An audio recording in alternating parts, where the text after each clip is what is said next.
Estás viendo El origen de las artes. Alguien decía... ¿Y para ti lo valía? ¿Era realmente poeta la persona? Era amigo.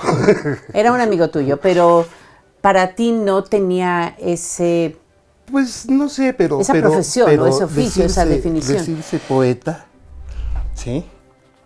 Pues no sé, ¿sí? Para mí es muy difícil.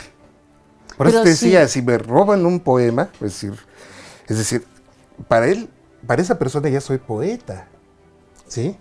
Pero después de estos libros, Miguel, y de una serie de otras producciones antológicas, después de tu trabajo como editor, de tu trabajo como profesor de escritura creativa y de todos estos años dedicados a la literatura, si yo te presento en un brindis con otros amigos y digo, es el poeta Miguel Aguilar.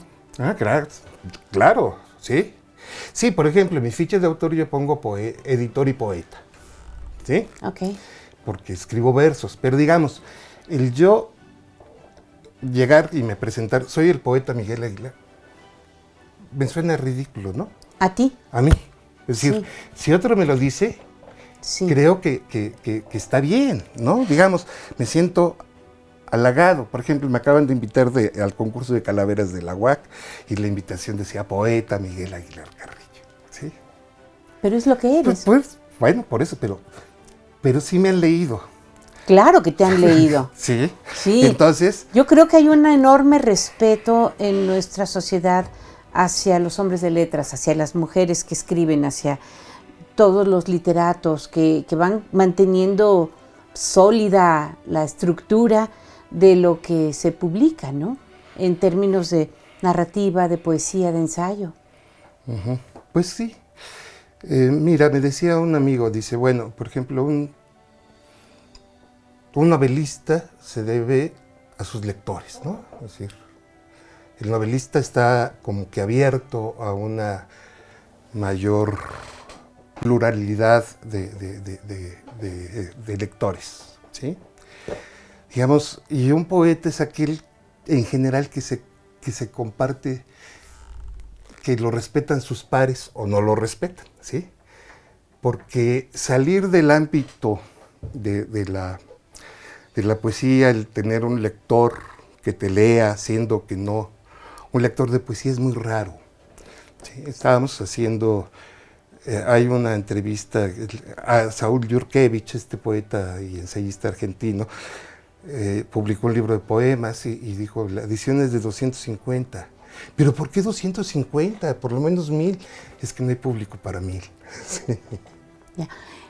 Sin embargo, la poesía tiene muchos usos en el desarrollo de la mente humana, muchas maneras muy fértiles, muy buenas de hacer que un niño, por ejemplo, adquiera vocabulario, entienda metáforas y con ello amplíe su comprensión del mundo y logre memorizar, lo cual activa otras áreas del cerebro. Y todo esto es de beneficio para los niños. Sí, además hay otra cuestión que es muy importante. El arte, y generalmente es más la poesía, digamos. Hay un artículo que publica Armando González Torres, poeta, y dice, ¿es curativa la poesía? Se llama el artículo, y dice, sí, porque este dolor abstracto que tenemos se vuelve concreto en la poesía.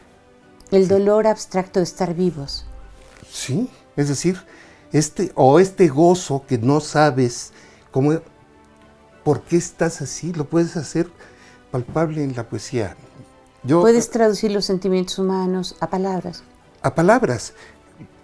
Ponte en el ejemplo del El Cristo de Velázquez. Ahí está muy concreto el dolor, ¿sí? Ponte a leer un poema de César Vallejo. Ahí está el dolor, pues. Ponte a leer a Pellicer y ahí está la alegría de vivir. Es decir, esto que no está, que tenemos nosotros, digamos que llevamos dentro, esta inquietud, esta emoción, pues se vuelve concreta en una obra de arte, ¿no? ¿Qué recomendarías para un joven que se comienza a dedicar a la poesía, que inicia con las lecturas de los grandes poetas? ¿A qué poetas recomiendas para un joven que comienza? Yo creo que todo mundo tiene sus preferencias, ¿no?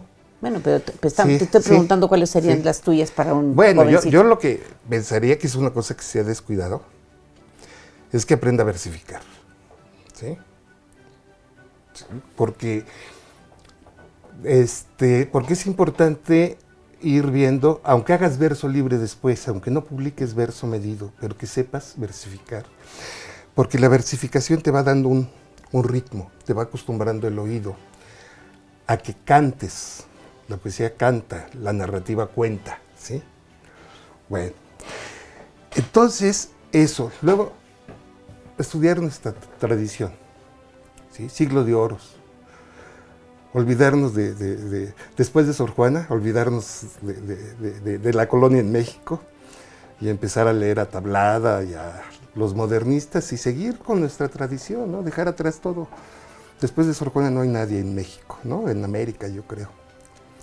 Leer a Sor Juana, es que uno de los problemas que me han dicho es que la poesía no se entiende. ¿Sí? Claro, no necesariamente se entiende. Les digo, cuando es un público mayor, les digo, a ver, ¿ustedes se acuerdan de esa canción La Borrachita? Borrachita me voy. Porque me mandó el patrón llamar. Entonces, ¿quién es el sujeto poético que dice ese texto? Sí. No, pues el muchacho que abandona a la muchacha. No es cierto. Es la misma muchacha, porque se va a servirle al patrón. A servirle al patrón, al derecho de que me mandó a llamar anteayer. Sí. Entonces, no le entendemos lo que dice eso. Y luego les digo, la canción esa que cantaba el Pirulí, siempre fui llevado por la mala. ¿Quién es la mala? No sé. La mala vida. Es una metonimia, ¿no?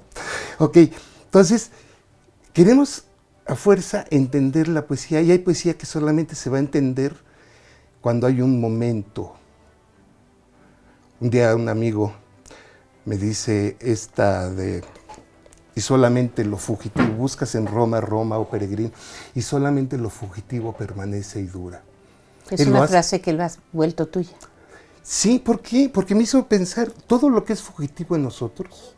Nuestro primer beso, nuestro primer hijo, nuestro nacimiento, todo eso es fugitivo.